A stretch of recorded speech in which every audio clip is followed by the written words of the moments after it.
de todo lo que han expuesto ustedes ahí, a mí me estaban asaltando ideas, más que preguntas.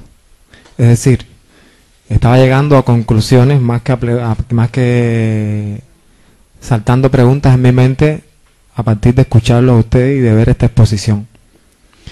Y en un momento que hablaba Jardines y en otro que hablaba Antonio, pensé cosas muy puntuales así que ahora mismo no las recuerdo, pero sé que pensé cosas puntuales que se derivaban de las reflexiones que ustedes estaban haciendo. Pero sí recuerdo que lo que está pasando con el mundo ahora, el ejemplo que tú ponías, estilo network, lo que está pasando en la internet, es que uno se relaciona libremente con cualquier zona de la Tierra que uno desee y con cualquier persona o institución uno tiene un diálogo, tenga el perfil que tenga esa persona o esa institución, porque no hay peligro de dialogar. Sea un asesino, sea una institución de extrema derecha, de izquierda, del centro, de arriba, de abajo. Y generalmente también está pasando que muchas personas en internet no dan la cara. Esto está ocurriendo muchísimo, sí, se están perdiendo los rostros y lo que están quedando son como las ideas. Es complejo vivir en la internet cuando tú das el rostro, das la cara, reflejas tu vida real, reflejas tus pensamientos. Se hace más complejo todavía. Y se hace complejo también poder expresarte en la realidad. Porque todo se va volviendo un esquema, una exigencia, una demanda, tanto en internet como en la realidad, se te exige de que tú seas de una manera. La internet lo que tiene es la posibilidad de que tú te puedes pintar de una manera si lo deseas. Puedes ser simplemente tú como eres o te puedes construir en internet. Y la gente aceptarte así. Esa es la libertad que está ofreciendo internet. Acá en Cuba, por supuesto, se ha demorado la entrada libre de la internet y se ha demorado el acceso libre a posibilidades a todos esos niveles, tanto políticos como económicos, porque aunque teóricamente hay un discurso humanista y altruista e internacionalista, y hay un ALBA, por un ALCA, hay un ALBA que plantea solidaridad, que plantea otro tipo de unidad, por ejemplo, estoy haciéndome eco de pensamiento socialista de estos años ahora. No está pasando así a todos los niveles. No hay un ALBA participativo a todos los niveles. No es que nosotros podemos implementar las mismas políticas que plantean esos sistemas. Yo digo nosotros aquí mismo ahora, por ejemplo, si decidimos asociarnos e intercambiar con otros grupos de otras naciones o intercambiar con otras naciones. No está permitido el libre intercambio entre los individuos a todos los niveles. Hay como una clausura de determinados niveles, del acceso a determinados niveles, que es lo que planteaba Jardines o Antonio, que no hay puentes entre estos niveles. Lo que quiero decir es que el mundo ya no está funcionando así, realmente. No está funcionando así. Está funcionando más como en la internet. Y no está sucediendo así en la realidad. En la realidad no hay esa libertad de movimiento, no hay esa libertad de expresión, no hay esa libertad económica, por lo menos acá en Cuba. No la tenemos. Y eso es prueba de que nosotros ahora mismo no podemos alquilar un teatro para hacer esto. O no podemos alquilar un salón de una institución cualquiera, Bellas Artes o cualquier lugar, sin que importe el tema que vamos a debatir ni de lo que vamos a hablar, que haya esa libertad. Un ejemplo. No sé, yo quería decir algo más profundo, pero ahora que estoy hablando me doy cuenta que empecé a hablar otra cosa, pero era eso lo que quería decir, que la realidad, el socialismo no puede ser renovable si sigue funcionando así. Si no abre un puente, si por ejemplo los cambios que están diciendo arriba no se dan abajo. Si toda la renovación que hay arriba de dirigencia no se da abajo. Si toda la repartición de poder económico y político que se está dando arriba no se da también abajo. No puede haber un socialismo renovable simplemente porque para que algo se renueve tiene que estar en la conciencia de la mayoría, o por lo menos de un grupo mayoritario. Y no está pasando así. Estamos dando un discurso arriba que no está en la conciencia de la mayoría de las personas abajo. La mayoría de las personas abajo no está pensando como se está pensando arriba, ni está comportándose como se está exigiendo arriba y como se está pidiendo arriba. Es todo un discurso piramidal y estamos en una era de horizontalidad, de libertad, de intercambio, de asociación, de expresión, de ideales, de comportamientos, porque se trata de que se alcance una era de autorresponsabilidad individual y colectiva. Y no es eso. Por lo menos aquí nosotros siempre sentimos que estamos haciendo algo malo. Ese es el sentimiento que se crea cuando tú tienes una iniciativa individual. Siempre. Entre nosotros mismos. No es que tenga que venir ningún funcionario ni nadie de arriba a decirnos. Entre nosotros mismos siempre surge la contradicción de que algo malo podemos estar haciendo. Y de que algo puede que no sea legal. Aunque no vamos a matar a nadie, ni vamos a poner una bomba en ningún lugar, ni nada. Siempre es esa sensación de que estás cometiendo un crimen. Ese es el espíritu que siempre se crea aquí abajo. Y eso significa que estamos fritos. No puede haber renovabilidad. No puede haber. Así no. Bien, la pregunta es más bien para Antonio. Antonio, cuando tú me hablabas, me pone la sociedad cubana en estos momentos, que las medidas para incentivar el desarrollo social en Cuba, me lo pones como que se han hecho tres estancos, ¿no? Uno para las grandes empresas, el otro para las pequeñas y medianas y el otro para las microempresas. Por otra parte, alguien habla, la persona que acaba de hablar, acaba de que no hay acceso libre a Internet. Si esas tres cosas, estas tres cuestiones de las empresas, más el no tener un acceso libre a Internet, no le garantizan al sistema cierta estabilidad durante unos años más, no le garantizan al socialismo, al modelo socialista implantado en este momento en Cuba, cierta permanencia, al menos, no sé, 5, 6, 7 años más. Esa es la pregunta que quería hacer. Bueno, yo pienso que lo principal que debemos hacer como ciudadanos a nivel individual es tratar de hablar por un cambio real. Porque este tipo de modelo, para mí, el riesgo que tiene, como les decía, primero porque establece tres sectores que no tienen comunicación. O sea, cada sector maneja un cierto rango en la economía. Y si lo llevamos ya a algo físico, va a ser montos de dinero, ¿no?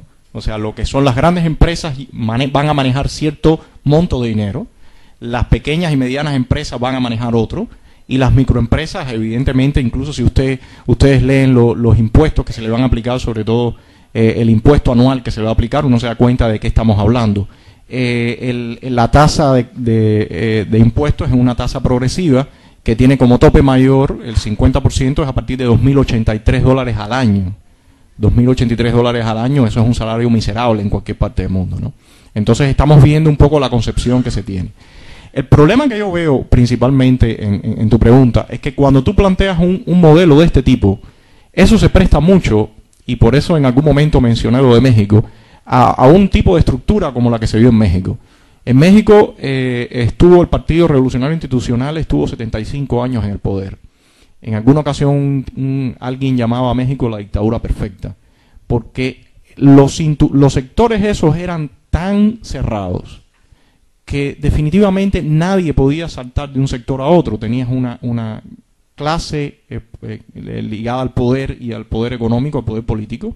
Tenías una clase media que también estaba cerrada en su margen de movimiento, y una gran cantidad de gente en niveles de pobreza, ¿no?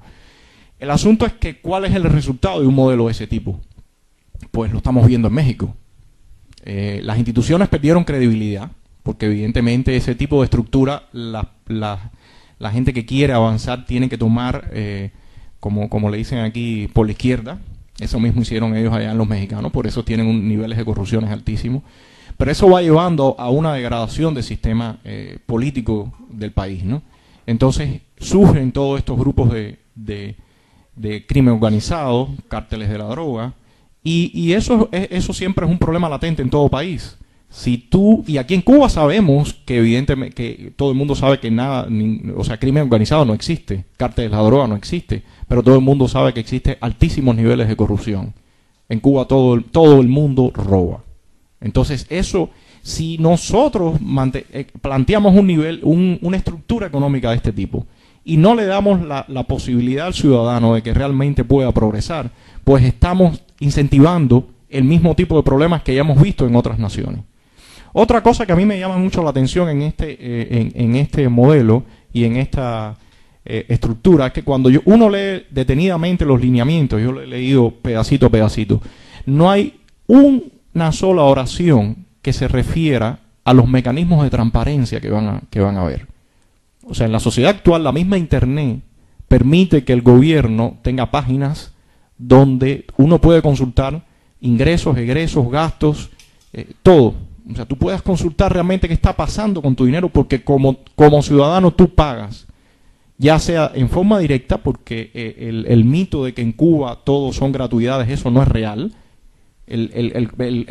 Si uno hace una comparación de salario medio de un profesional cubano con el salario medio de un profesional latinoamericano, uno verá que sencillamente al profesional cubano no se le paga el 95% de su trabajo. Ese 95% es un impuesto. Uno lo puede llamar de diferentes formas, pero es un impuesto. Entonces, si el trabajador, tanto en este caso de las microempresas, que en este caso uno paga un impuesto directo, o es contratado en el caso de las grandes empresas o pequeñas y medianas empresas, si el trabajador no tiene, y el ciudadano cubano no tiene una forma de ver qué está pasando con el dinero en el país, si no hay transparencia, pues sencillamente eso termina destruyendo la credibilidad de un Estado.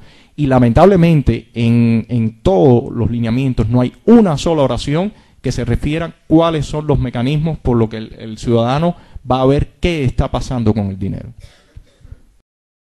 Yo quería exponer sobre lo que planteó el profesor Alexis con relación a que a través del socialismo o del marxismo, que no había respuesta y que no se a toda esta serie de cambios que hubo, tanto en la caída del muro de Berlín, la caída del campo socialista, todas estas situaciones que se han presentado ahora en el mismo Medio Oriente, que no tienen respuesta, que son, no sé si entendí mal en esa línea, pero yo, después que él siguió avanzando en su temática, cayó en lo que ya yo estaba pensando, y era precisamente en la situación nuestra, porque en esos cambios que se produjeron tanto en el campo socialista en Europa occidental, como todas estas situaciones de revoluciones y manifestaciones en el Medio Oriente, sí se conoce el origen, porque precisamente todas estas situaciones que se dan son producto no ya solo de factores económicos, sino o de factores de afiliación a diferentes sectores políticos, sino a la no obtención de precisamente la participación total en toda la sociedad civil. O sea, que cuando se hablaba de que la sociedad civil la compone desde un ladrillo y llevándolo imaginariamente a la construcción de la sociedad, desde un ladrillo hasta la edificación total, hasta las murallas de China, digamos, por ejemplo, la sociedad si no participa toda, si no es partícipe de todas las actividades de la sociedad con pleno derecho, no se logra. Y entonces, aunque tengas un beneficio a través del Producto Interno Bruto, tengas buen nivel escolar, tengas buen estado de salud atendido, pero siempre existe una insatisfacción que te hace que no logras, en muchas personas pasa desapercibido y pasan su vida sin necesidad ni de conocer el exterior, ni de conocer nada, ni de estudiar. Pero en muchas personas, y más con toda esta problemática del avance tecnológico en el mundo y todo, las personas se inquietan por conocer y por dar también su granito de arena. En este caso, él tocó un tópico muy importante, que es artículo de nuestra Constitución, las cuales esas constituciones fueron aprobadas de acuerdo a como plantea la misma Constitución por la mayoría de la población. Ahora bien, recientemente, con la aparición de los lineamientos, se divulgó de forma masiva en folleto la Constitución de la República. Yo la estuve leyendo, consultándola, y realmente vi que la Constitución nuestra tiene artículos que bien pudieran analizarse, y si realmente, aunque en el artículo 53 o no sé qué artículo se plantea que nuestra revolución es irrevocable, vaya, el cambio es irrevocable, no se puede cambiar de ninguna manera el carácter socialista de la revolución, y eso ya trae consigo que tú no puedes de ninguna forma realizar ningún tipo de acción ni medida, ni pacífica ni nada en cuanto a cambio, porque está determinado en nuestra Constitución, y además fuimos firmantes de que es irrevocable esa Constitución. Por lo tanto, el socialismo, mientras que tenga ese tipo de parámetros constitucionales a través de ley, no puede ser cambiado, y más cuando tú no tienes toda una serie de derechos que pudieran haberse interpretado con lo mismo que dijo el compañero Eusebio Leal en su entrevista, que planteó que todavía los cubanos tenemos que luchar por alcanzar muchos derechos que el Estado, algunos, no muchos, algunos derechos que el Estado no nos da. Entonces nosotros decimos, bueno, si no podemos alcanzar esos pequeños derechos o muchos derechos que vienen siendo algunos de los derechos humanos, algunos de los derechos que vienen siendo la necesidad que tiene la persona en sí para la realización de la sociedad civil en pleno. No sé si me habré expresado, si me habrán entendido la idea, pero en realidad la sociedad civil, para que se implemente en el socialismo, en el capitalismo, en cualquier sociedad imperante, en cualquier régimen social, tiene que tener la participación masiva, íntegra de todos sus ciudadanos. No pueden estar excluidos ningún ciudadano. Y cuando digo la participación, es a través de la legalidad, porque no hay nada más malo, como decía Eligio, de que uno piensa que está haciendo algo ilegal, y ya cuando cae en la ilegalidad, ya uno siempre tiene su temor. Pero sin embargo, el ciudadano no puede verse nunca obstinado y hostigado por la palabra de estar haciendo algo ilegal, por querer expresar, por querer reunirte, por querer participar, por ayudar en sí al desarrollo de la patria.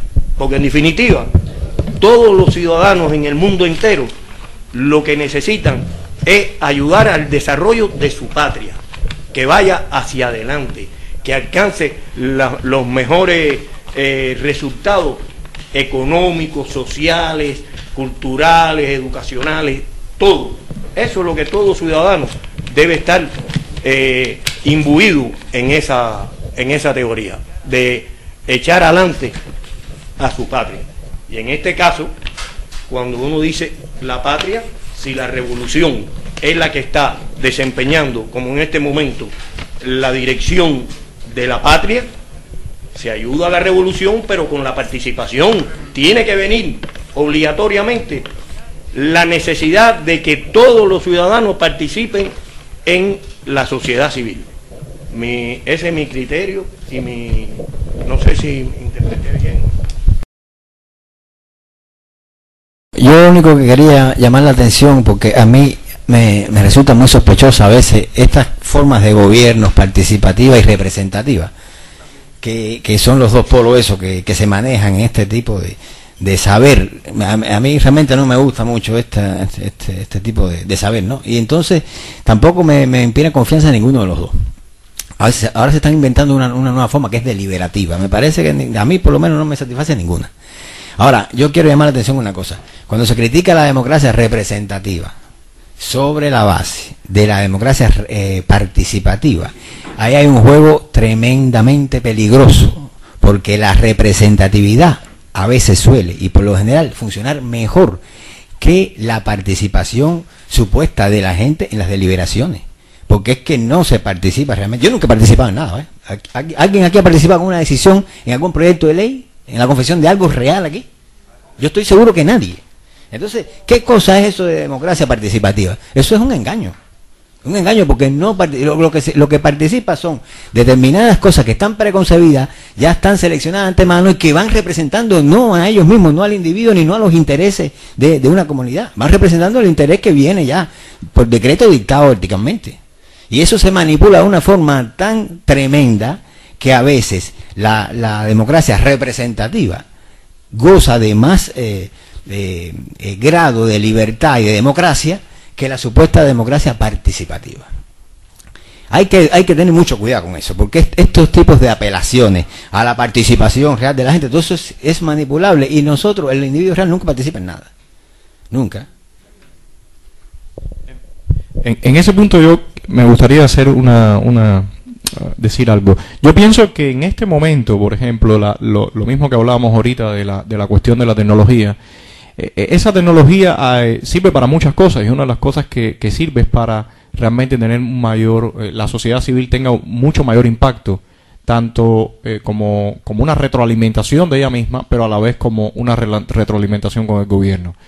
Yo pienso que eso es algo muy a tomar en cuenta. Y cuando Alexis hablaba sobre la cuestión que está pasando en los países árabes, ahí ocurre algo muy curioso. Son sociedades raras donde ya muchos de los gobiernos se pueden llamar de signo de izquierda o de derecha, pero al final son gobiernos que muchos de ellos llevaban 20, 30, 42 años llevaba Gaddafi, ¿no? Y una de las cosas que está pasando es que la interacción con el resto del mundo le está diciendo a esos países que realmente, o sea, ellos están viendo claramente que eso está mal.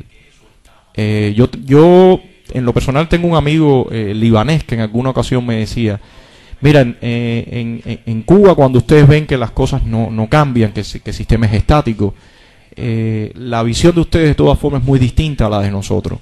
Porque para nosotros cuando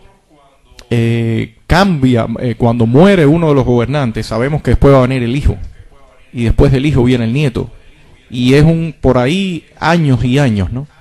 Sin embargo, bueno, ustedes saben que hay una situación difícil, saben que hay una cuestión generacional, y cuando esa generación se vaya, pues saben que las cosas van a cambiar.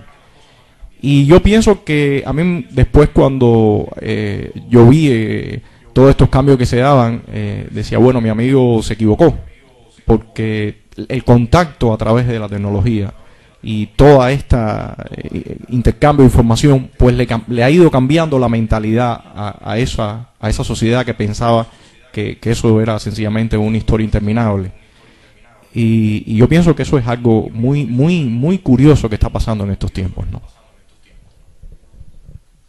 Yo quisiera hacer una aclaración con respecto a lo que dije anteriormente para que se vea más claro cuál es mi preocupación.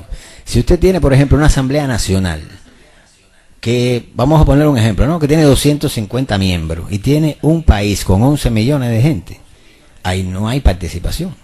Es que teóricamente es imposible. Entonces, ¿en qué caemos? Al fin y al cabo, se trata de representación, porque tú no puedes meter 11 millones dentro de la Asamblea Nacional. Eso también es representación. Ahora, está la mala representación y la buena representación, donde tienes cultura representativa, tienes democracia, tienes mil cosas más. Tu forma representativa siempre va a tener ventaja sobre una supuesta forma que se llama participativa y en fin de cuentas es una mala representación. Esa es la idea que yo quería transmitir. Por eso cuando se hablen de esas democracias, yo creo que debe pensarse mejor el asunto. Por ahí hay dudas de algo.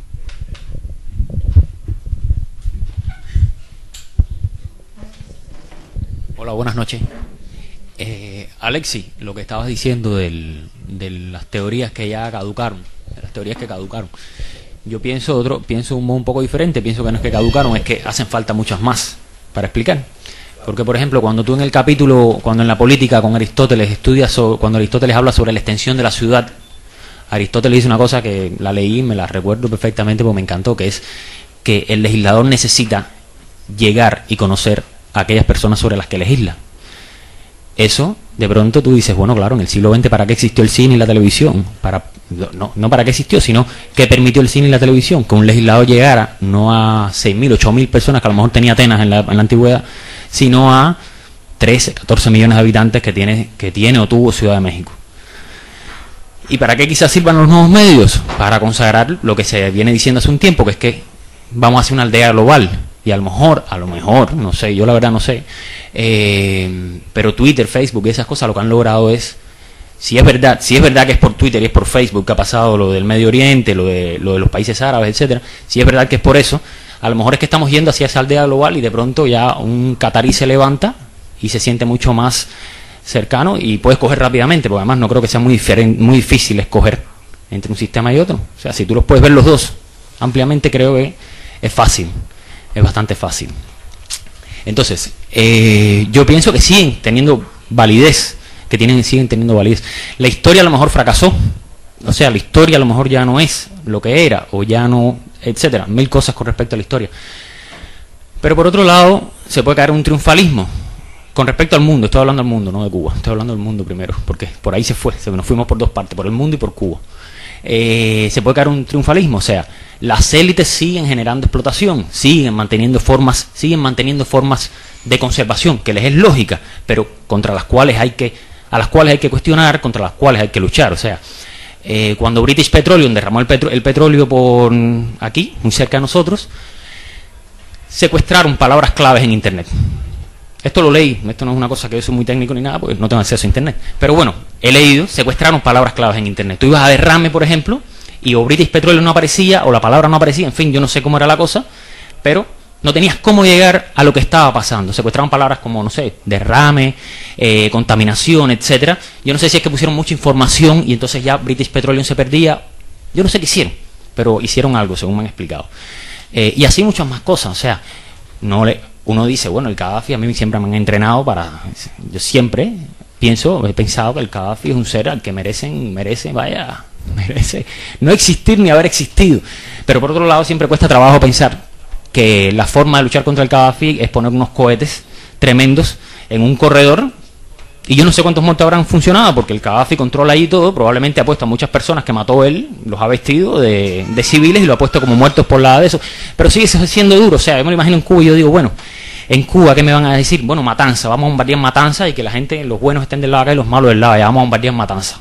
Ya, a mí me sigue doliendo, ¿no? Digo, coño, que me bombardeen Matanza para permitir que no me venga a matar el otro, me cuesta pensarlo como bueno, ¿no? Eso es el tema de esto, de lo que estaba diciendo, que me parece muy bueno, muy pertinente, pero a mí sí me parece que siguen teniendo validez. Me parece que el marxismo sigue teniendo validez.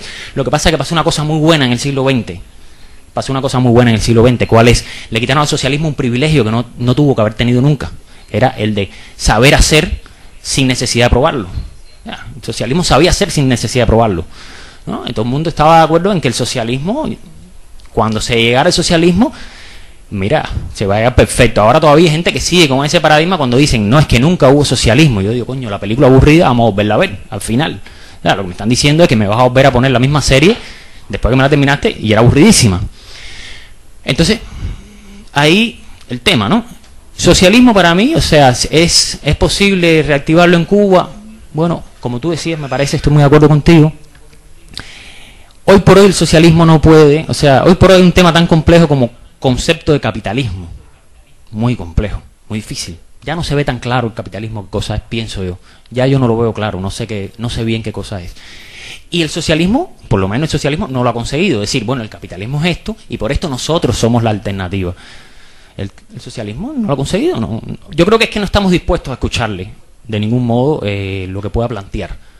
Me parece bien, me parece muy bonito lo que dices, porque lo he pensado, lo he visto, de que feminismo no es socialismo. Liberación racial o homosexual o lo que sea, no es socialismo. Liberación de tal tipo, no es socialismo. Eso no es socialismo, por favor, no me vengan a engañar con eso. O sea, aquí con las personas, eso como tú decías, que se dice tanto en Cuba, ¿no? Socialismo es esto, ¿no? Socialismo no es eso. Si las mujeres se vienen liberando desde hace 100 años, tratando de liberarse desde hace 100 años y mostrando y equivocándose y volviendo a ser, igual los negros, igual los gays, igual los blancos, igual todos nos tenemos que liberar en algún momento. Entonces, y eso no es socialismo, porque eso lo estamos haciendo ahora, se está haciendo ahora. En fin, es un tema ahí bastante complicado, es lo que te quería decir. Buenas noches, Antonio, Alessio. Oye, un poco tarde, perdonen, pero bueno, quiero tratar de cogerle rastro un poco.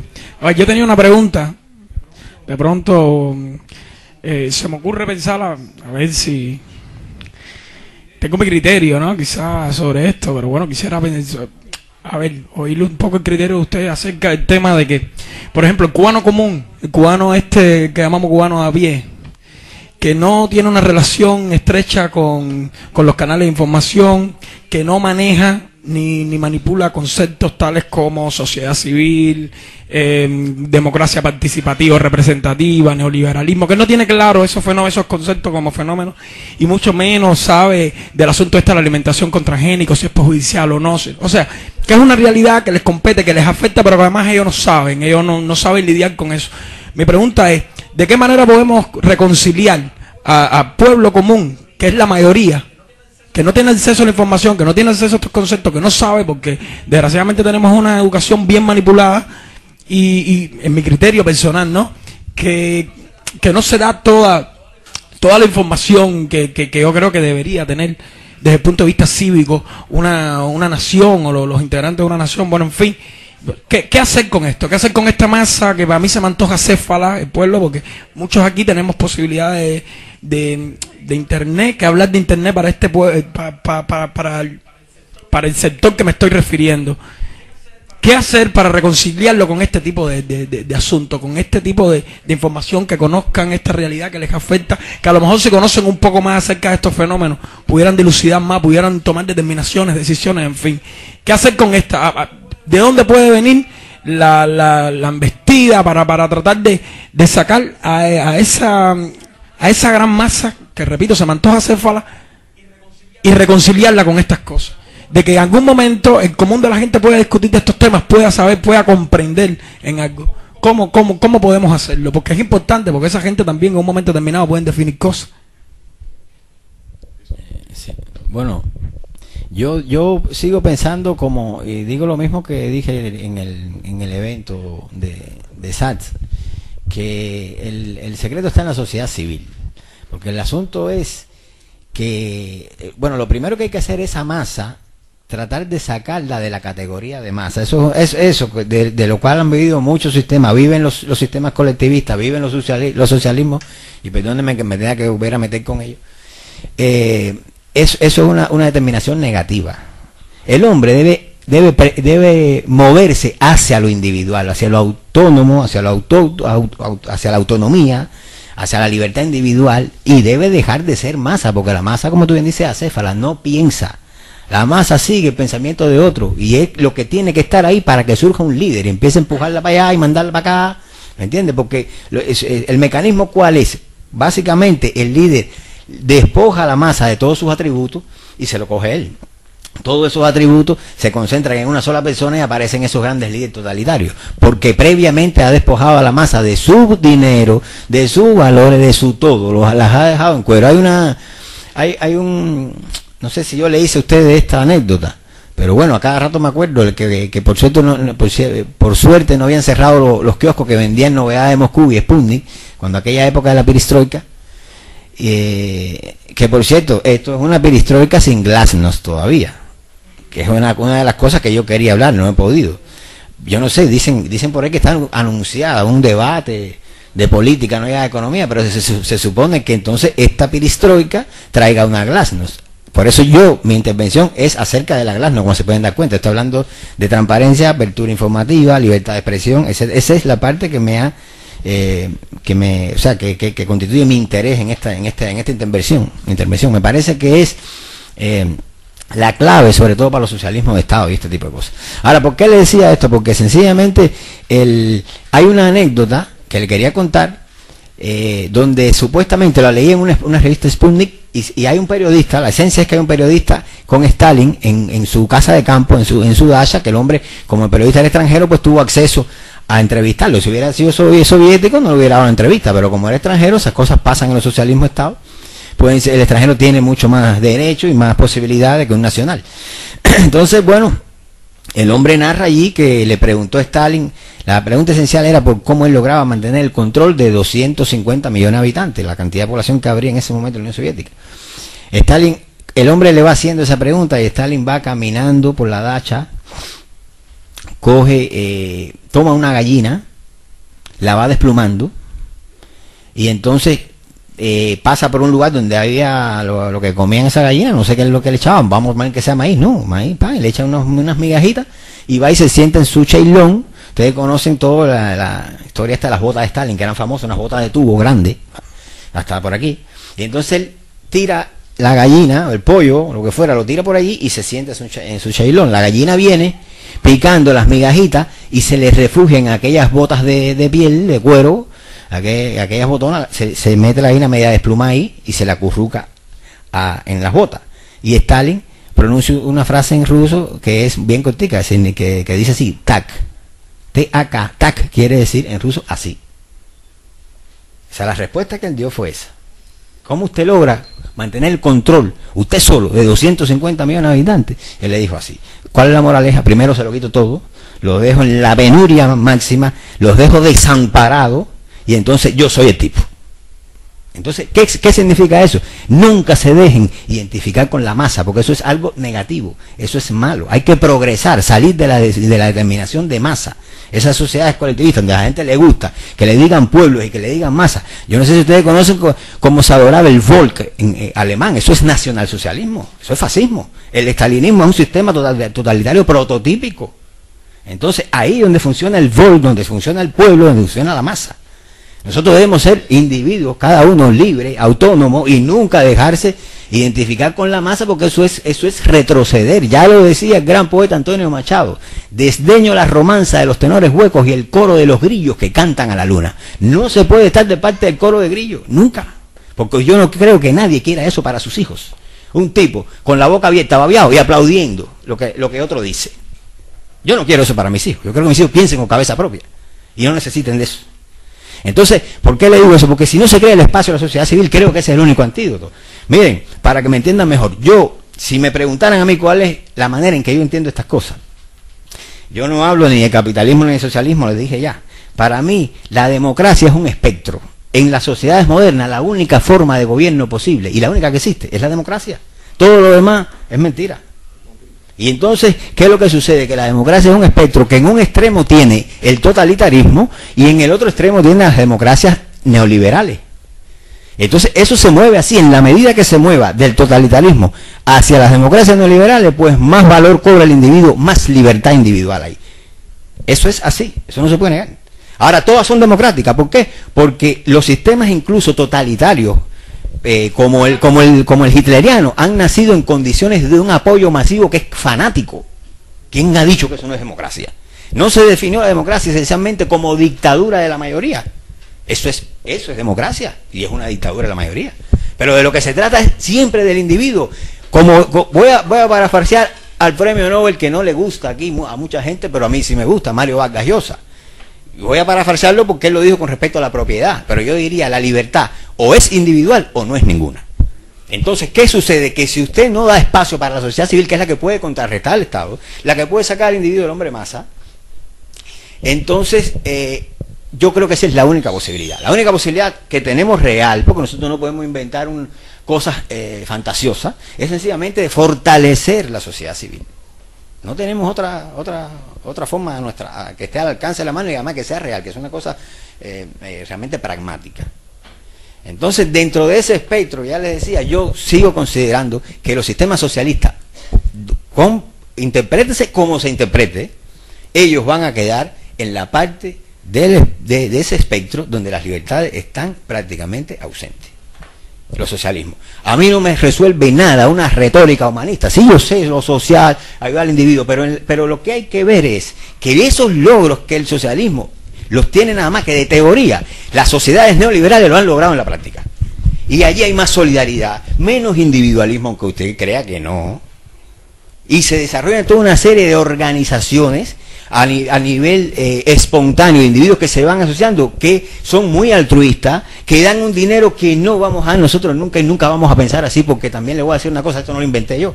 Hay grandes teóricos acerca de esto, pero le puedo mencionar uno que se publica en Cuba, Alex Erhabeck. Él se dio cuenta de una cosa: el individualismo real está en la sociedad de socialismo-estado.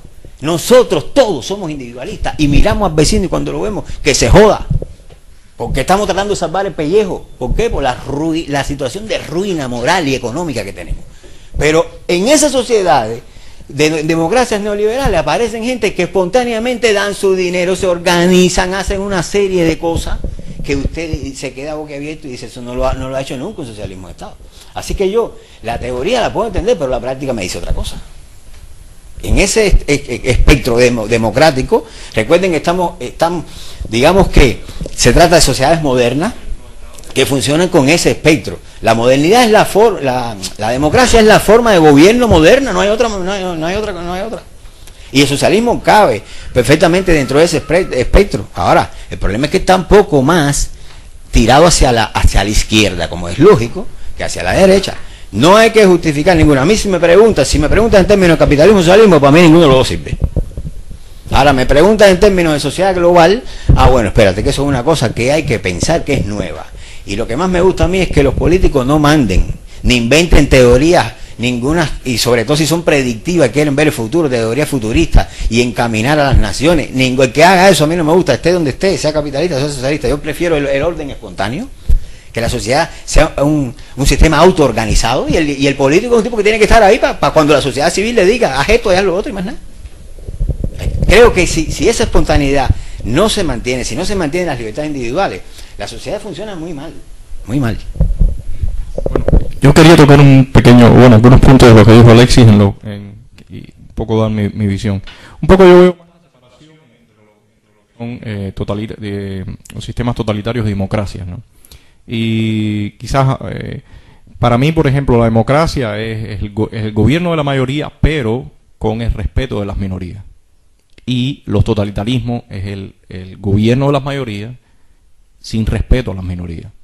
Entonces, ese yo creo que es una diferencia muy grande, porque cuando tú respetas esas minorías, por lo mismo que explicaba un poco de la cuestión esta de la emergencia y todo, y algo que se ha puesto también de moda en la cuestión social, que es la no linealidad. O hay películas y cosas que le llaman efecto mariposa y todas estas cosas, ¿no? Que algo muy pequeño puede desembocar en algo grande. Yo pienso que este respeto de las minorías es lo que le da ese feedback a la sociedad. Y esas pequeñas cosas pueden llegar a cambios grandes, o sea, a nivel macro. Y la gran diferencia es esa. En los totalitarismos no hay el más mínimo respeto a las minorías, y en las democracias se respeta a esas minorías. Aún no se esté de acuerdo, como decían ahorita, en el sistema, en un país tiene que participar cada uno de sus ciudadanos a nivel individual. Y ese es un punto, enlazándolo con lo que decían por allá detrás ahorita, que es el que yo veo complicado en este asunto de renovación de socialismo, cuando tú hablas de la sociedad siempre a nivel colectivista, esa minoría, ese individuo, lo estás anulando. Porque ese individuo llega solamente a ser cuando es parte de un colectivo. Y no puede, y ese colectivo ya se adueña del individuo. Eso a mí me preocupa mucho cuando algunas personas empiezan a plantear que esa es la única forma de realmente lograr una sociedad vibrante. Eso es completamente falso, porque esos pequeños detalles que son el individuo son los que muchas veces se convierten en cambios grandes.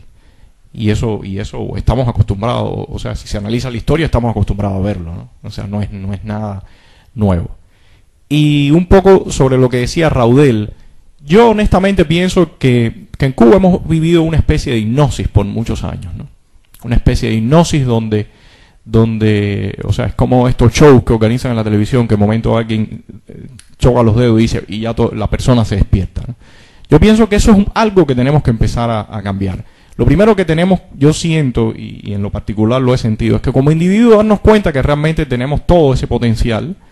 Como minoría tenemos ese, o quién sabe como mayoría, porque finalmente no sabemos que, yo diría que como mayoría, pero yo diría que arrancando de nivel individual, tenemos que empezar a hablar, a escucharnos, a conversar de la forma más normal posible, y tomando lo que decía Eligio, sin tener miedo. O sea, no se trata de que te voy a agarrar por el cuello, o que necesito pelearme contigo para decir lo que es mi derecho. Yo debo decir lo que yo pienso, tranquilamente. Y yo pienso que esos son los primeros pasos. Y a medida que esos pasos los vayamos dando y se vayan convirtiendo en algo común, pues la sociedad va a empezar a cambiar. Y cambia sola. Y cambia sola porque eso mismo que le llaman efecto mariposa empieza a cubrir a toda la sociedad.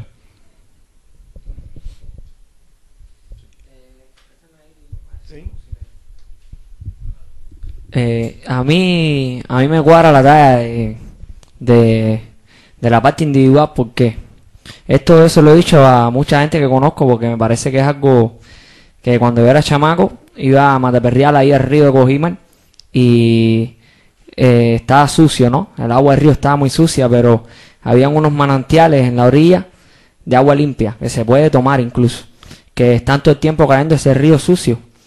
Entonces ha crecido y he vuelto a ir a ese río, ¿no? El río está más sucio todavía, pero todavía están esos manantiales ahí soltando agua limpia, ¿no? Hacia el río. Es como es que ese es el trabajo de ese manantial, que no le importa si el río está sucio, está limpio, sino su labor es soltar agua limpia al río.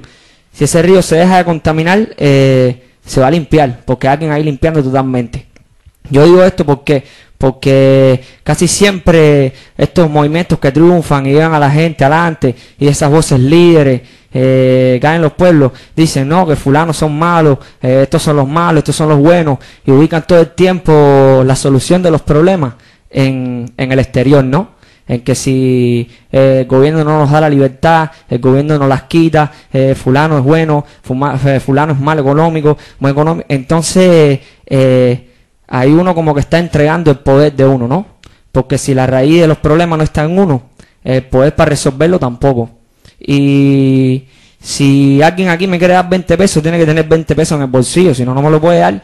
Si me quieren dar libertad, debe ser libre, ¿no? La persona que quiera dar libertad debe vibrar en la libertad. La persona que quiera dar amor a una sociedad debe sentir amor. Creo que no se trata de cambiar de echar la culpa a los que están afuera, sino de ser un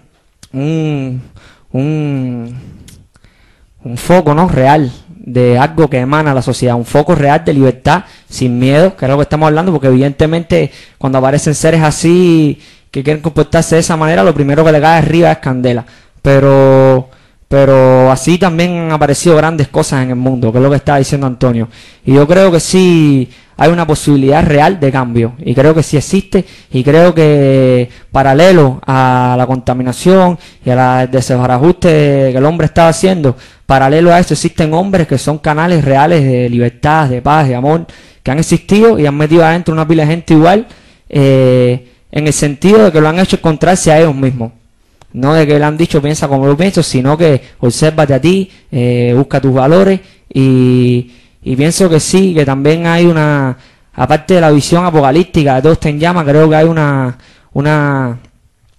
vibración en el mundo real de cambio y de mucha gente haciendo cosas positivas, y han aparecido los Gandhi, han aparecido los Budas, han aparecido los Cristos, han aparecido gente con visiones espirituales, han aparecido gente como Martin Luther King, inspirado por Gandhi, que se han ido por la tarea de la no violencia, y yo pienso que sí debe ser convertirse en un ejemplo real de un cambio real, es hacer tu empresa, es hacer lo tuyo con toda tu libertad, con todo el amor y con toda la paz. Y uno está dispuesto a morir por eso. Que no es una talla de guapería esa de que voy para la guerra, tirarle un tiro a otro, no.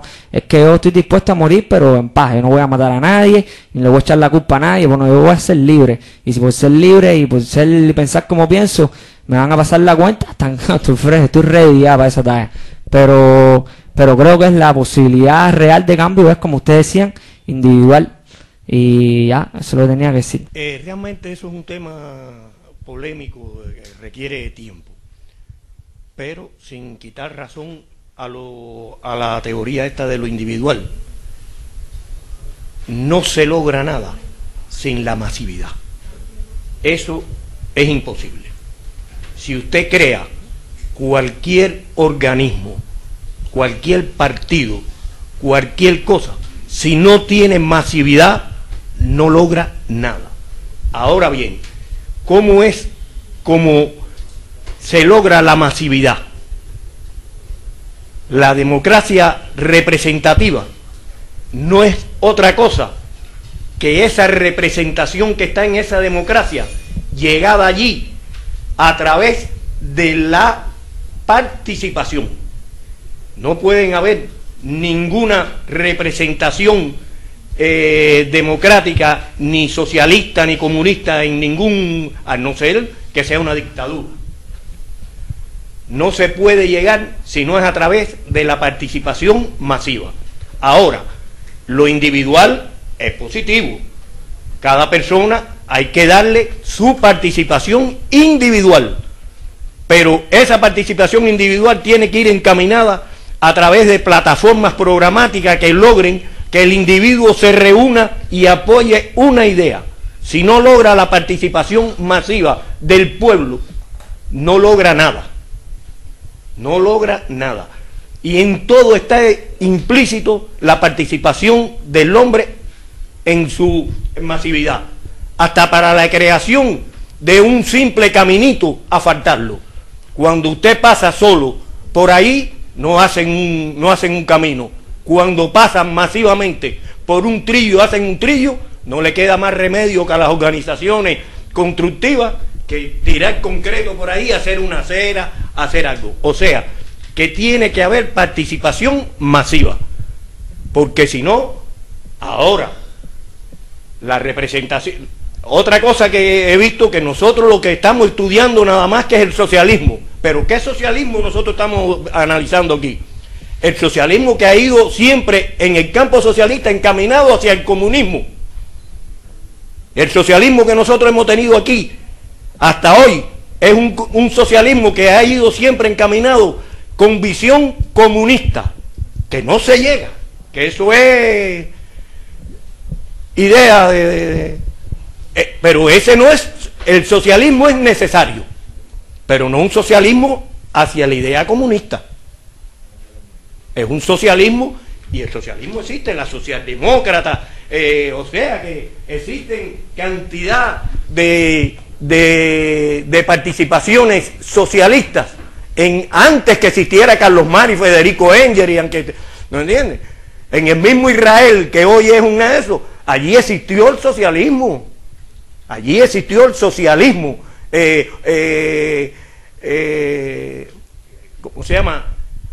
Sociedades los kibú existieron allí. El socialismo es una cosa que tiene que existir, no se va a olvidar nunca. No es que sea, no estoy diciendo que es mejor que el capitalismo ni mejor que ¿no entiendes? Pero que sí, el socialismo como figura de unificar a la sociedad. El hombre no puede, ustedes salen dos personas solas a cumplir una tarea y ya tienen que ponerse de acuerdo. Oye, cocina tú, que yo la hago. Tienen que ponerse de acuerdo. Esa es la sociedad. Ahora 3, tú cocinas, yo lavo y yo plancho.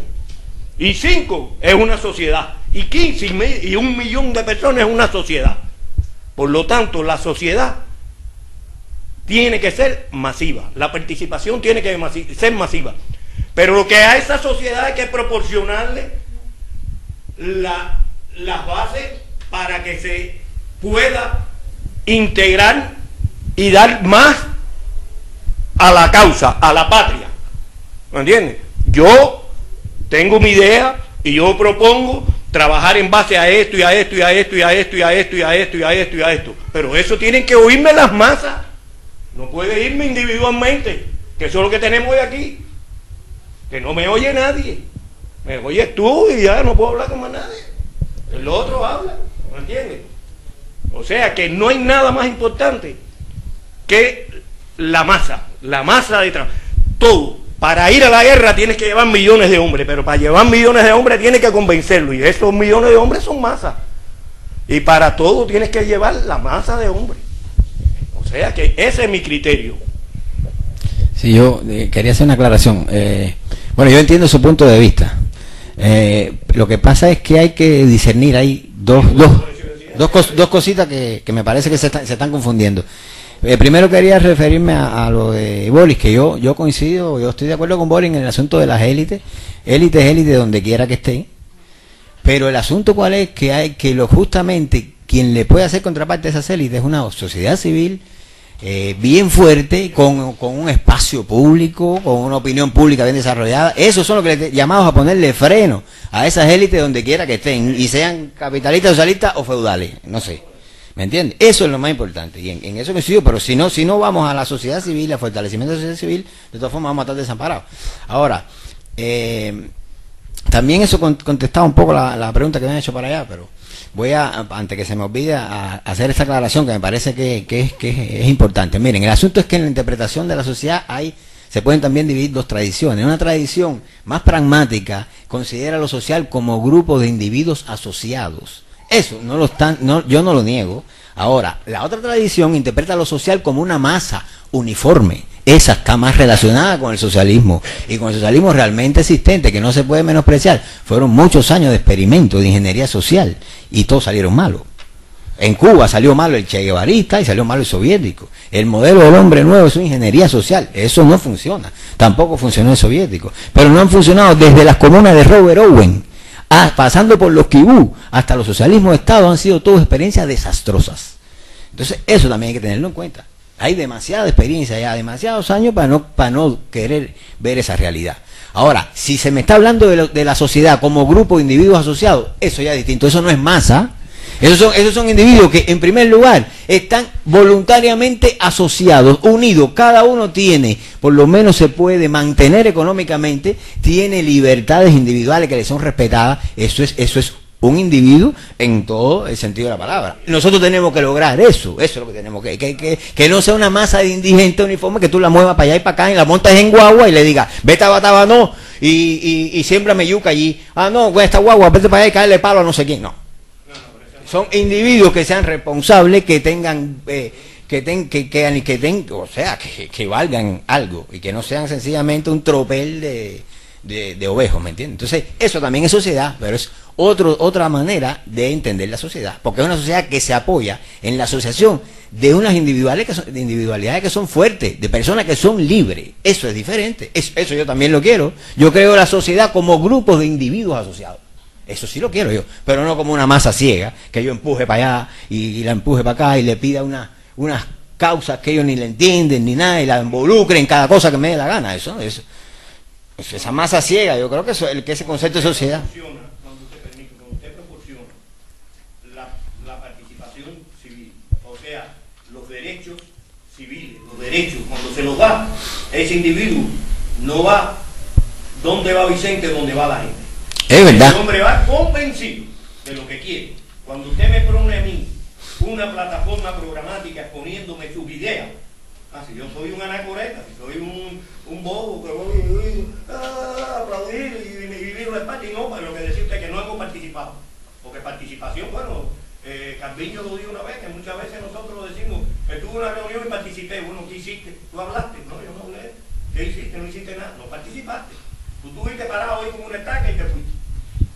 ¿No entiendes? O sea que cuando yo hablo de la masa, no estoy hablando de la masa sin materia. Estoy hablando de masa con ese criterio de una persona con todo dominio de la sociedad, con toda su participación, y no que sea un erudito en política, pero sí que tenga dominio.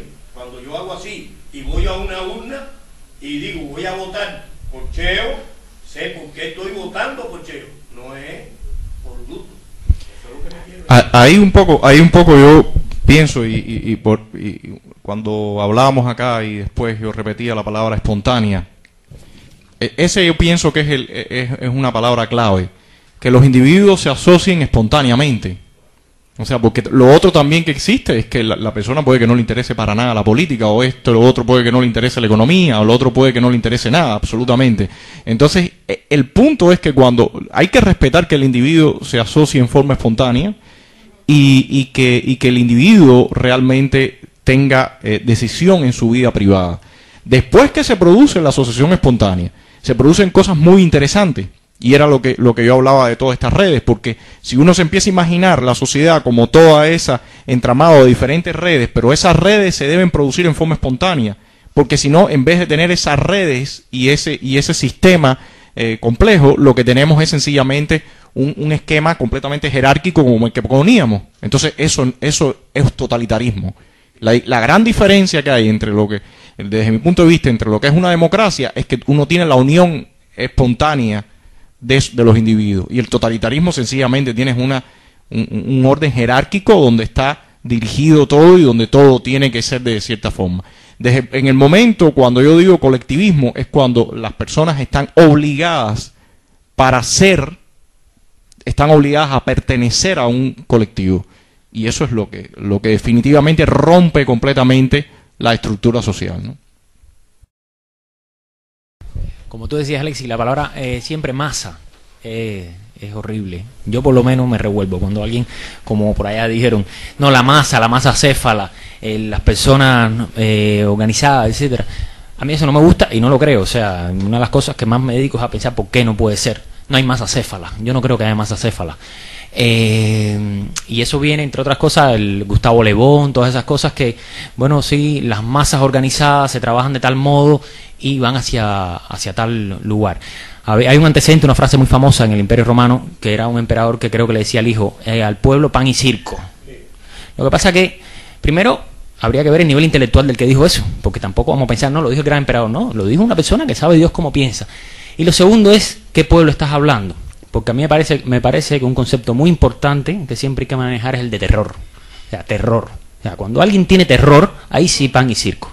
O sea, cuando alguien tiene terror, ahí sí vale que las masas vayan por un camino. Las masas van a ir por un camino. No porque sean acéfalas, sino porque saben.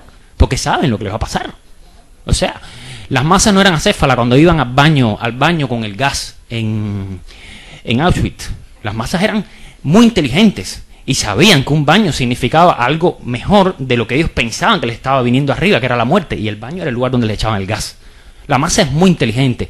Y casi siempre el que dice masa mala o masa tonta, casi siempre nos incluye. Y ya ahí hay un gesto que es fascista, por no decir totalitarista, estalinista, o una palabra que evitamos aquí, que evitamos mucho en los debates, porque claro, uno tiene que cuidarse hasta la casa, pero o castrista. O sea, es una palabra que no usamos, que nos va a ser muy familiar en algún momento, pero que no se usa en Cuba, no se usa en los debates. Y yo mejor ni la sigo usando, porque a lo mejor el dueño de esta casa sabe. Y ahí es cuando viene el terror. Y el terror no lo vive la gente cotidianamente, ni en Cuba ni en ninguna parte. El terror se vive cuando tú dices, yo voy a ser el que está del lado de allá. Ahí cuando tú miras el límite, hay quien va todos los días ahí al límite y vuelve. Y dice, no, yo coqueteé con el límite y eso, pero vaya, mira, lo hice bastante. El terror para mí se vive cuando tú vives el lado allá. No hace falta que sea Auschwitz, ni que sea el estalinismo. El terror se vive de una rayita. Es una rayita, es como las dos repisas. Si pasa un puntico, se va a caer, ¿no? Entonces eso es importante.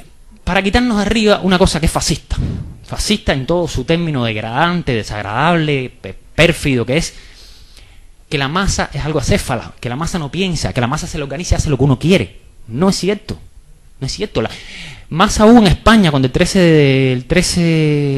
de el atentado de tren, el 11 de marzo, por Twitter se reunieron, oye, vamos a ir. Y esa masa, sí, a lo mejor en ese momento, es verdad, a lo mejor en ese momento tú la manipulabas como tú quisieras, pero es que estaban en pos de una cosa que ellos sí la pensaron y que les dolía. Coño, nos metieron una bomba en un tren, ¿no? Como mismo creo que tienen derecho los árabes a tener dolor por lo que les han hecho, ¿no? O sea, no, yo no estoy defendiendo la posición de uno o de otro. Era la España de Aznar, que era miserable. Entonces, eso, o sea, entender el terror. El terror es algo terrible, que nos manipulen con el terror. El terror es, por ejemplo, decir, yo te pongo 2 multas y si la segunda multa vuelves a incurrir te quito la casa. O sea, por favor, es lo único que tengo. Ya en estos momentos el cubano lo único que puede tener es una casa o un carro si lo alquiló, si lo heredó. Y el cubano no tiene nada. Entonces, ¿por dónde viene la manipulación del terror? Que ya no puede venir por otro lado. ¿Por dónde viene? Te voy a quitar la casa, horror. Horror, me van a quitar la casa, ¿a dónde me van a mandar? Esto es porque es muy doloroso. O sea, el tema es muy, muy doloroso. Y claro, los cubanos necesitamos no decirlo o no mencionarlo o hablarlo con calma, suavecito, para no herirnos a nosotros mismos o salir con la sensación de culpables. Porque al final no podemos hacer más nada. Es muy difícil, pero creo que sí, que hay que pensar en el terror para salvar, que no hay que salvarla, pero bueno, para quitarnos ese prejuicio de la masa céfala o la masa que no piensa o el individuo que no sabe. El individuo no tiene acceso a internet, tiene menos información, pero piensa muchísimo también. Piensa y se da cuenta, y cuando le da una semilla mala al campesino, sabe que esa semilla que le dieron es una mierda. No tiene que leerlo en internet, lo sabe. Esto es una estafa que me han hecho. La semilla del año pasado servía y la de este año no sirve. Me están estafando. El tipo lo piensa y no sabe a lo mejor ni entrar en internet, ni lo que es Twitter, ni nada. El tipo lo sabe perfectamente. Aquí hay campesinos que hacen una cosecha de tabaco y no se la pagan después que se la hacen. Y ese tipo lo sabe. Lo sabe que es terrible, lo sabe. Él no sabe que es internet, no sabe nada, pero él sabe que eso que le están haciendo es terrible. Era lo que yo quería decir aquí porque... Bueno, yo sí, en sentido general estoy de acuerdo con lo que tú dices, Boris, excepto una cosa, que yo sigo pensando, que los que fueron a las cámaras de gas eran individuos, asociados o no, pero eran individuos. Ahora, masa fue lo que llevó a Hitler al poder. Eso fue la masa. Los que murieron sacrificados ahí, eso no era masa. Por otra parte, pienso también, o sea, quería apuntar hacia algo que Antonio señaló, que era el tema del respeto a las minorías y en las libertades de las minorías. Cuando uno corre el espectro de la democracia hacia la derecha, y no piensen ahora en derecha e izquierda, totalitarismo, democracia liberal, pues de lo que se trata es el respeto a las minorías y el consenso, que está más asociado con la parte izquierda del espectro, entonces se transforma en disenso.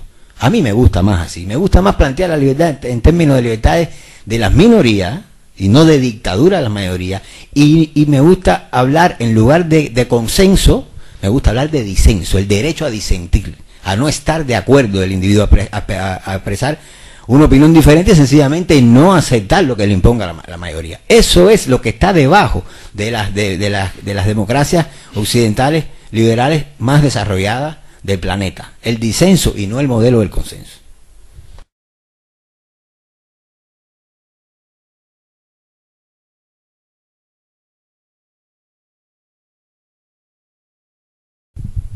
Lo que está pasando es que es real la globalización y es real el movimiento libre por el mundo.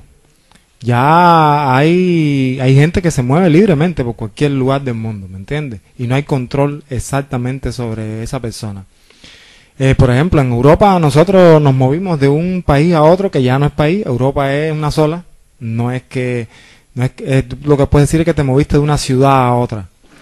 Y mayormente no nos pidieron pasaporte, no nos pidieron identificación. Y cuando viajábamos por avión, yo me fijé que miraban yo no sé qué cosa es lo que miraban ahí, porque la página donde decía si tú estabas legal en Europa o no, si tenías visa todavía para estar en Europa, visa Schengen o no, no la miraban. No la miraban. Esa página del pasaporte no la miraban. Es decir que yo podía estar ahí ilegal, viajando en avión, viajando de cualquier manera por dentro de Europa, o viajando incluso hacia mi país, y no se fijaban si ya yo estaba cumplido mi tiempo o no. Que nosotros vinimos, íbamos a estar 3 meses y vinimos al primer mes con ese temor de que bueno, se nos vence la visa en Europa, nos dieron visa por un mes nada más, y si nos descubren que estamos más del mes aquí sin visa, no nos miraban nada. Pero lo que quiero decir es que esa libertad, y yo pienso que el gobierno es uno solo a nivel mundial, es un solo, que es el sistema civilizatorio, uno solo a nivel mundial que va a implementar nuevas formas de control para estas nuevas libertades que se están dando ahora a la mayoría de las personas. Son libertades impulsadas por el propio desarrollo tecnológico, propio desarrollo de la comunicación, de la transportación, el propio la sobreproducción. Es necesario que la gente tenga más libertades de movimiento, y también va a ser necesario más control sobre eso, porque el gobierno es uno solo que controla, te controla a través de los deseos, te controla a través de los sistemas educacionales en el mundo entero. Desde que abres un ojo y tienes un poco de conciencia, te están educando para que sostengas el sistema. Debes sostener al sistema de algún modo, incluso por oposición. Debes sostener el sistema. Y todas las personas que se han salido de los territorios del control del sistema, las han desaparecido. A todos. Al Cristo lo crucificaron, porque se salió del sistema. Estaba proponiendo salirse del sistema. Mi reino no de este mundo. Compadre, quédate aquí, reina aquí. Si tú cuando levantes tu mano y cure a 100, hasta los emperadores van a venir a verte. Porque hubo un emperador chino que viajó el mundo entero buscando la vida eterna. Y Cristo dijo, mi reino no es de este mundo. Y cuando insistió en eso, lo crucificaron. Lo crucificaron. Lo que quiero decir es que el sistema civilizatorio, en última instancia, por ejemplo, en el caso cubano, lo que pasa es que ya nos damos cuenta que estamos viviendo como animales. Que el animal no piensa, ¿no? Y tú puedes criar animales para matarlos y comer, como la matriz. Lo que la matriz plantea con los seres humanos es lo que nosotros hacemos con los animales. Lo que los animales no piensan. Dicen que la revolución de las máquinas en la matriz. Pero si los animales pensaran un poco, fuera la revolución de los animales, como algunas novelas lo han intentado, ¿me entiendes? Imagínate que cultivaran hombres, que a los hombres lo cultivaran para que se alimentaran otros seres. Y es eso a veces lo que está pasando ya con nosotros. Es simplemente que estamos llegando al punto de los animales. Pero el problema estructural está en la civilización, que es depredadora, es destructora, no tiene en cuenta el resto de las especies, se cree el centro de las especies, se cree que todo lo que está funcionando en la Tierra, en el universo, es por nosotros, los hombres, los que pensamos, y destruimos el resto de las especies. Controlamos, distribuimos, decidimos hasta dónde crecen y hasta dónde no, incluso las estamos haciendo desaparecer en su mayoría. El problema es civilizatorio, la civilización va a desaparecer, la izquierda, la derecha, la globalización y la no globalización, todos vamos a desaparecer, porque es insostenible sacar energía de abajo de la tierra y ponerla arriba, sacar energía de abajo de la tierra y ponerla arriba. Lo que estamos llenando de basura el mundo. Esto mismo aquí es basura, el micrófono, el piso, la casa, la silla, es basura. Nosotros lo vemos como civilización, pero la naturaleza lo ve como basura. Es basura, aquí no crece más un árbol. Aquí no se desarrolla un ser biológico más. En este pedazo aquí no, lo matamos. Quitamos ese derecho a la naturaleza. Y eso es insostenible. Eso va a llegar un tiempo en que va a desaparecer. Si seguimos pensando de esta manera que nosotros pensamos. El problema estructural está en el pensamiento civilizatorio y en la industria, que es el gran gendarme de la civilización.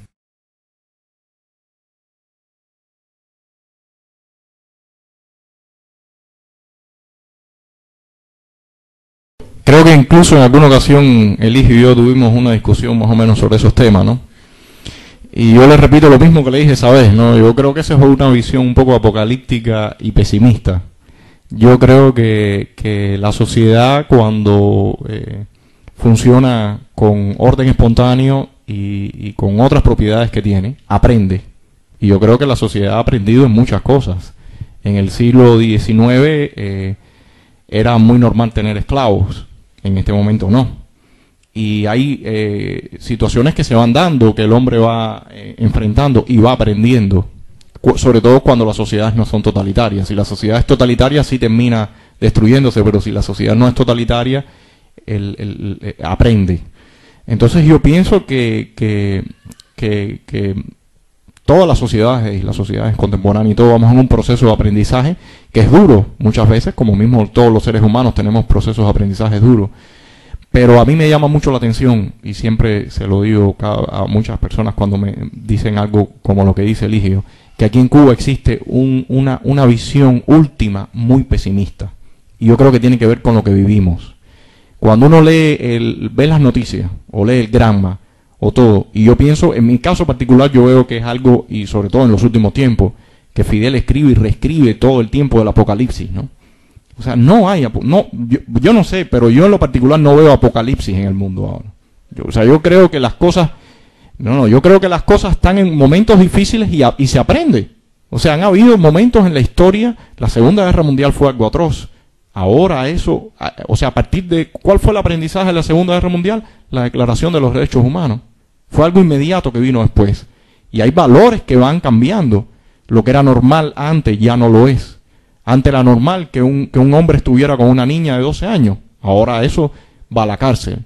Y como eso, muchos otros ejemplos. Entonces yo pienso que esa visión apocalíptica que nosotros, que se trata de imponer a nosotros en Cuba no es la que está primando.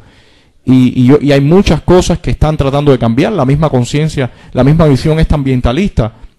Eso está tomando una fuerza tremenda.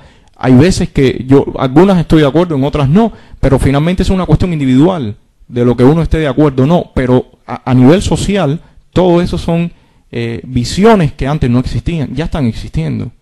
Entonces, honestamente, no comparto una visión apocalíptica de la actualidad.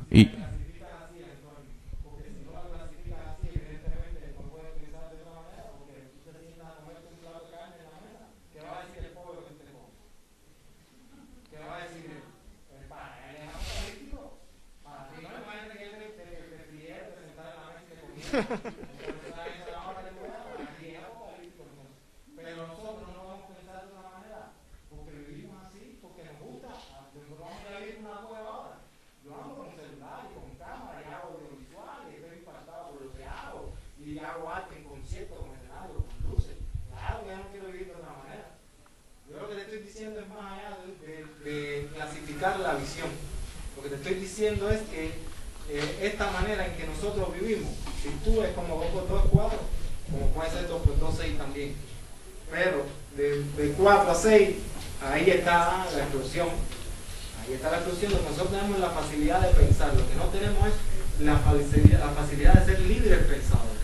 No podemos, porque vivimos condicionados, no podemos pensar con libertad. Lorca lo mataron, no solo lo mataron, sino lo desaparecieron, para que no quedara nada de él, porque Lorca fue a Nueva York y lo dijo: millones de patos, millones de cerdos, 90 millones de vacas, 80 millones de pollos, la sangre corriendo como un río por las cloacas de Nueva York. ¡Claro, se dio cuenta!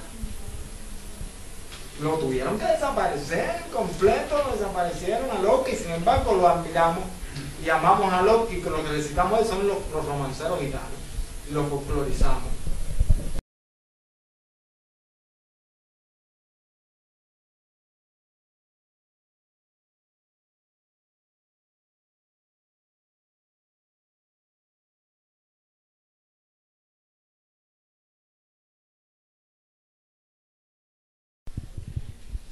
Hola Antonio, hola Lexi. A veces quizás puede que yo sea más pesimista que tú, ¿no? Porque yo veo la sociedad civil como una estructura teórica que puede ir adaptada o condicionada por una estructura de pensamiento ajena a la de nosotros, ¿entiendes? Ese es como un pesimismo teórico, ¿no? ¿Qué fuerza ejerce una teoría sobre la realidad? Y hay un término que se llama, no sé, el poder, ¿no? Es realmente una alternativa al poder, las sociedades civiles. Y es la concepción y el entendimiento de estructurar un sistema teórico que incluya a una sociedad civil que puede cambiar las cosas. Por ahí va no sé si me entienden,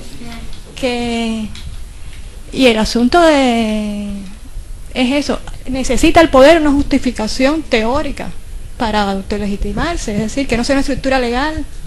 Es decir, la sociedad civil sería como una alternativa a esa, una vigilancia. Pero siempre me parece una estructura teórica que poco puedo hacer sobre intervenir poco. Yo a lo mejor, ingenuamente, en la reunión de la FMC, me parece una forma inversa de intervenir en la realidad, ¿no? Era la reunión de la FMC del bar.